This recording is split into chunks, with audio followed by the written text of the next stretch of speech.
ஆங்கில புத்தாண்டு 2026ஆம் ஆண்டு மகர ராசியை பற்றி நாம் பார்க்க போகிறோம்.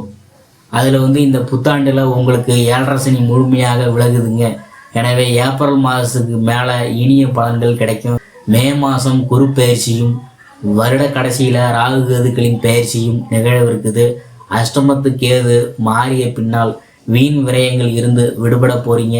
அனுபவங்கள் நிறைய கற்றுக் கொடுக்கும் ஆண்டாக இந்த ஆண்டு அமைய போகுது. மருத்துவ செலவு குறையும். சனி வழிபாடும் குரு மற்றும் ராகு கேது வழிபாடும் சங்கடங்களை தீர்க்கும்.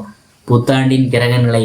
புத்தாண்டின் தொடக்கத்தில் உங்கள் ராசிநாதன் சனி குடும்பஸ்தானத்தில் சஞ்சரிக்கிறார். எனவே குடும்ப முன்னேற்றம் திருப்தியை தரும். மார்ச் மாதம் சனி பயிற்சிக்கு பிற்பாடு மங்கள காரியங்கள் இல்லத்தில் நடைபெறும். தங்கு தடைகள் தானாக விலகும். தொடக்கத்தில் குரு 6இல் சஞ்சரிக்கிறதுனால மனபயம் அதிகரிக்கும். கடகம் குருவின் சஞ்சார காலத்தில் கடமையில் இருந்த தொய்வுலாம் அகலப்போகுது. பெரிய கிரகங்களின் பயிற்சி சமயத்தில் அவற்றிற்குரிய வழிபாடுகளை மேற்கொள்வது நல்லது. ராகு 2இல் சஞ்சரிக்கும் காலத்தில் பொருளாதாரம் உச்சநிலையை அடையும். அதே சமயத்தில் கேது பலத்தால் குடும்பத்தில் பல பிரச்சனைகள் தலை தூக்கும். அடுத்தது குருவின் பார்வை பலன். ஆண்டின் தொடக்கத்தில் மிதுனத்தில் சஞ்சரிக்கும் குரு வக்ரம் பெற்று சஞ்சரிக்கிறார். உங்கள் ராசிக்கு 12ஆம் இடத்திற்கு அதிபதியான குரு வக்ரம் பெறுவது யோகம்தான். அடுத்தது நிகழ்கால தேவை உங்களுக்கு பூர்த்தியாகும். தொழிலில் இடமாற்றம் செய்ய விரும்புவீங்க. உறவினர் மற்றும் நண்பர்களிடம் சுமூகமாக நடந்து கொள்ளுங்க. அடுத்தது மீனம் சனி சஞ்சாரம். உங்கள் ராசிக்கு 2ஆம் இடத்தில் உள்ள சனி 6/3/2026 அன்று 3ஆம் இடத்திற்கு செல்கிறார். அப்போது முழுமையாக 7.5 சனி விலகுறதுங்க. அதன் பார்வை 5, 9, 12 ஆகிய இடங்களில் பதியுதுங்க. இதன் விளைவாக பூர்வ புண்ணியஸ்தானம் பலம் பெறுது. எண்ணங்கள் எளிதில் நிறைவேறும். குடும்பத்தில் மகிழ்ச்சி கூடும். பாகப்பிரிவினை சுமூகமாக முடியும். தொழில் மற்றும் உத்தியோகத்தில் பல நல்ல மாற்றங்களை நீங்கள் சந்தித்து கொண்டே இருப்பீங்க. சனியின் பார்வை 9ஆம் இடத்தில் பதிவதால் பொன் பொருள் சேர்க்கை ஏற்படும். புதிய முயற்சிகளில் வெற்றி கிடைக்கும். பூர்வீக சொத்துகளில் இருந்த வில்லங்கங்கள் விலகும். புதிய வாகனம் வாங்க ஆர்வம் காட்டுவீங்க. பங்கு சந்தை மற்றும் வெளிநாட்டு வணிகத்தில் ஈடுபட்டு இருக்கிறவங்களுக்கு வருமானம் திருப்திகரமாக இருக்க போகுது. சனியின் பார்வை 12ஆம் இடத்தில் பதிகிறதுனால பயணங்களால் பலன் கிடைக்கும். விரயங்கள் கூடுதலாக இருக்கும். வீடு மாற்றமும் இடமாற்றமும் எதிர்பார்க்காம வந்து சேரும். எதையும் யோசித்து செய்ய வேண்டிய நேரம் இது. வீட்டுக்கு தேவையான பொருள்களை வாங்குவீங்க. அடுத்தது கடகம் குரு சஞ்சாரம். 26/5/2026 அன்று கடகராசிக்கு குரு பயிற்சியாகி செல்கிறார். அவரது பார்வை 1, 3, 11 ஆகிய இடங்களில் பதியுதுங்க.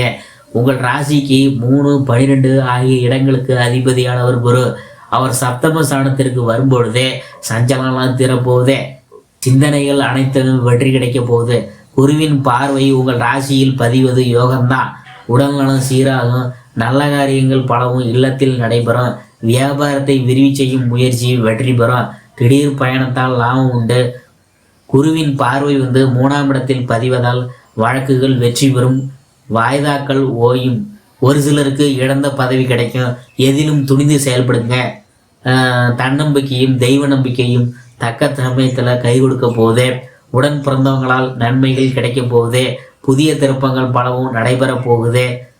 அதாவது குருவின் 11ஆம் இடத்தில் பதிகிறதுனால லாபஸ்தானம் பலப்படுது. எனவே பொருளாதாரத்தில் நிறைவு ஏற்படும். எதை எந்த நேரம் செய்ய வேண்டுமோ அதை அந்த நேரத்தில் செய்து நீங்கள் வெற்றி பெறுவீங்க. கொடுக்கல் வாங்கலில் இருந்த தடுமாற்றம்லாம் அகலப்போகுது. தொழில் சூடு பிடிக்க போகுது. உத்தியோகத்தில் உள்ளவங்க விருப்ப ஓய்வில் வெளிவந்து சுய தொழில் தொடங்கலாமா என்று நீங்கள் சிந்தித்து கொண்டு இருப்பீங்க. அதாவது சிம்மம் குரு சஞ்சாரம் 20/10/2026 அன்று குரு சிம்மராசிக்கு பயிற்சியாகி செல்கிறார்.